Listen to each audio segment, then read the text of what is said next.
Hasan Piker guilty of making a terroristic threat against podcaster Ethan Klein's wife, Gila Klein. We'll talk about it today on The Legal Mindset. We teach you to be your own judge. Of course, I'm Andrew Esquire, American attorney, commenting on the latest in legal news. And of course, this is the fast facts version, the quick and dirty version of the latest in legal news. And if you like the format and like the topic, please let me know in the comments below and like the video. So today we're getting into yet another comment by one Hasan Piker, who has made it kind of his profession of making statements on the internet that draw the line, that really are dancing on the line between free speech and illegality. And this is something he's become very, very adept at just dancing across this line. So today we're going to get into a particular instance where he deemed the wife of podcaster Ethan Klein, Gila Klein, a quote unquote valid military target. Now, whether or not this is illegal really dances on the fact and the context of how he intended that. So we're going to talk about the two different intentions that he could have had, one of which is likely criminal and one of which is likely not criminal. So we're going to get into that today. So let me get into this video and the reaction from some people, such as Asmongold here, to the deeming of Gila Klein, once again, wife of podcaster Ethan Klein, as a valid military target. So let's get into this reaction so you can kind of see the two perspectives, the Hasan perspective and the anti-Hasan perspective. If it's your favorite podcasters like wife that participate in these raids, the violence that the Palestinians engage in an act of resistance against this illegal occupying force is literally legal, definitionally legal. Okay? It's just the truth.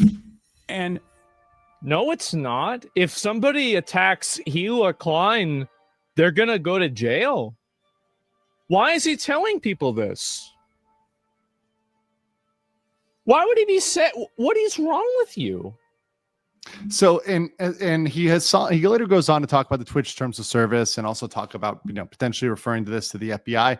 So the kind of conflict here is people look at this and say, is this a criminal statement? Is this some sort of threat? Like, where's this going? And so I cooked up, of course, a lovely PowerPoint for you guys to talk about Hasan's Gila threat and whether or not this is criminal or not. Of course.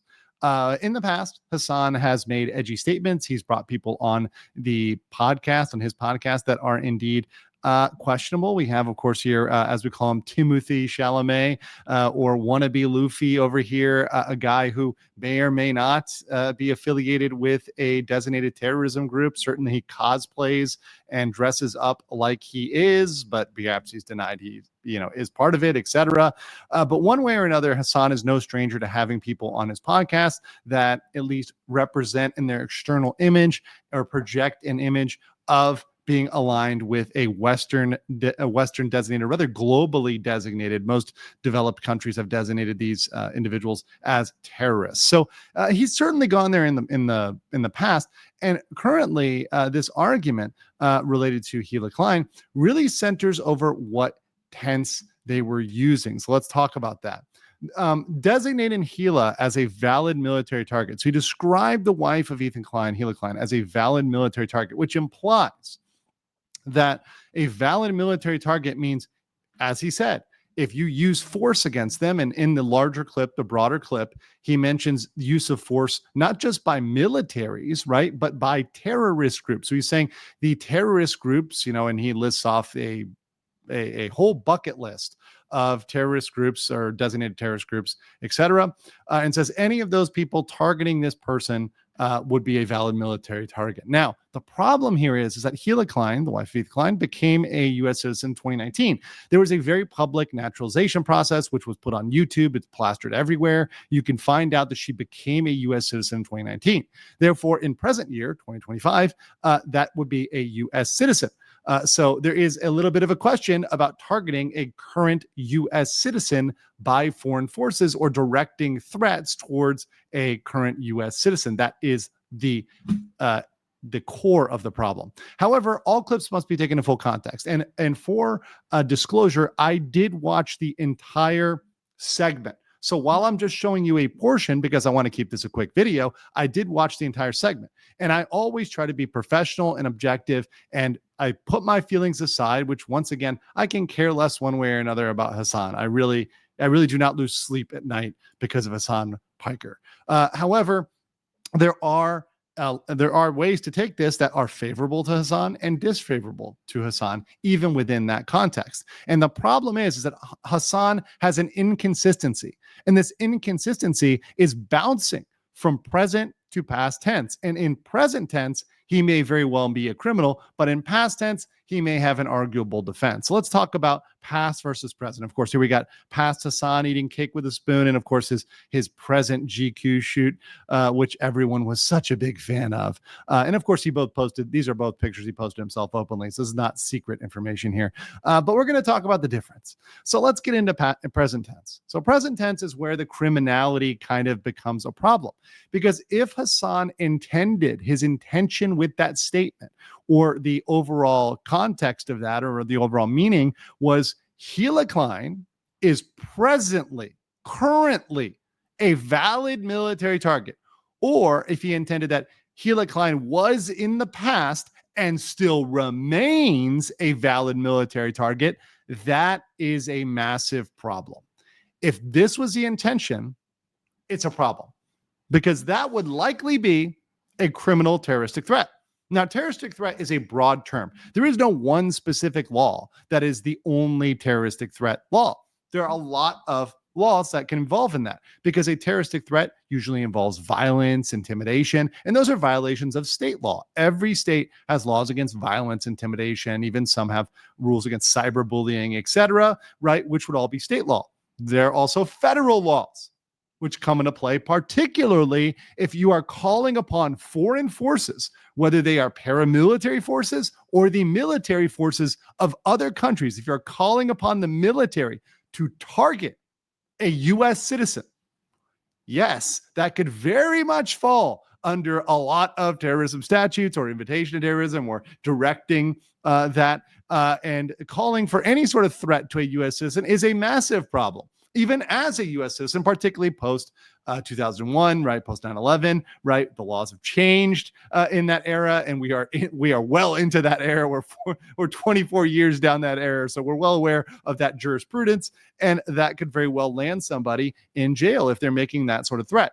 However, we don't know whether he was making during the present tense, at least we can't say for sure, or the past tense. Because if Hasan intended to say that Gila Klein was, past tense, a valid military target in the past, or he intended to say Gila Klein was but is no longer a valid military target, that is arguably free speech and defensible. Now, I know some people may have a problem with that and may think, okay, well, it's disgusting, it's immoral. Yes, but even disgusting things, immoral things, can technically be free speech. People are free to say things that you disagree with, even vehemently disagree with, even strongly disagree with, even think are disgusting.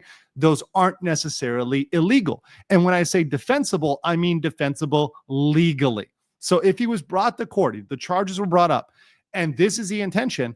The thing is, international law, the thing that he loves to talk about and pretend he's an expert in, that is arguable and ambiguous every single way. And one of the reasons why a lot of these people like to talk geopolitics is you can argue whatever, and there's always going to be something to justify it. If you dig in international law, which I've deeply studied and done many, many courses on, you can make up an argument every way. And in every modern conflict, every single modern conflict, you can look at the existing on the books international law and say, you know what? I can argue this as self-defense, or I can argue this as justified, or I can argue this as a war crime. There's ability to argue it every single way. And as we say, often the victor, or the people that are perceived as the victor, get to spin that narrative under international law their way. And that's just how it goes, whether we like it or not, which is why a lot of people like to talk about this, because they can pull up any argument and just kind of make it that way. But I would give a warning that if you are ever brought up on war crimes at The Hague or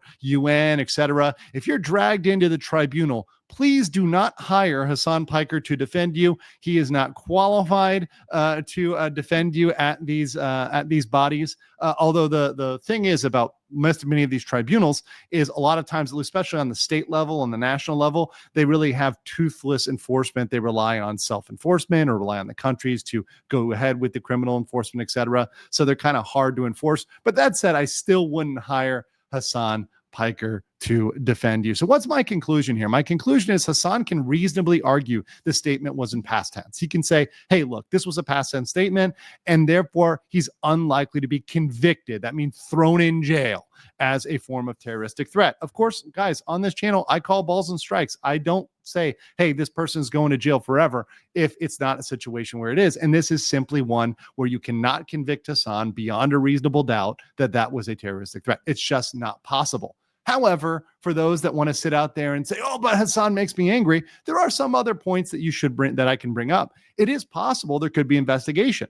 Sure, law enforcement could look into it. Law enforcement could also develop a file, develop a overall binder, or what you call a dossier on Hasan Piker, and build up all of these things he's saying to concoct overall a pattern of behavior which displays certain things which may be questionable or problematic. And if in the future he makes a statement which is in line with the negative interpretation, then you better believe all of these statements he's made are going to come out. And further, we all know that Hasan Piker was denied his global entry, which is something that people who go through extensive background checks and stuff like me still can go in and out of the United States as freely as they want, whenever they want, with expedited clearing. This is a privilege. This is not a right. Yes, you get a passport, which still is a privilege, not a right. But global entry is a privilege above that privilege of having a passport. It's a privilege of going through the line quickly. Well, this is more than sufficient grounds to continue to deny Hasan privileges like global entry. And as much as he wants to have the, 5-star LA mansion life and go through everything like a breeze, he's going to have to stand in the line with the plebs, the poor plebs that, he normally doesn't have to deal with in LA. He's going to have to stand in line with them because he's not going to be getting global entry anytime soon, I think. And further, if he continues to make future statements, it may be an issue that are careless. But I will say, to be bipartisan, this is not just something that applies to people on one side of the political spectrum. This applies with eagle-eyed veracity, meaning equal veracity, equal strength to both sides of the aisle, right, left, center, whatever you are. You need to be careful about what you're saying on the internet. And this is a serious problem for streamers. But guys, let me know what you think about Hasan's statements in the comments below. Keep it polite, keep it reasonable, keep it professional, and I will see you on the next one.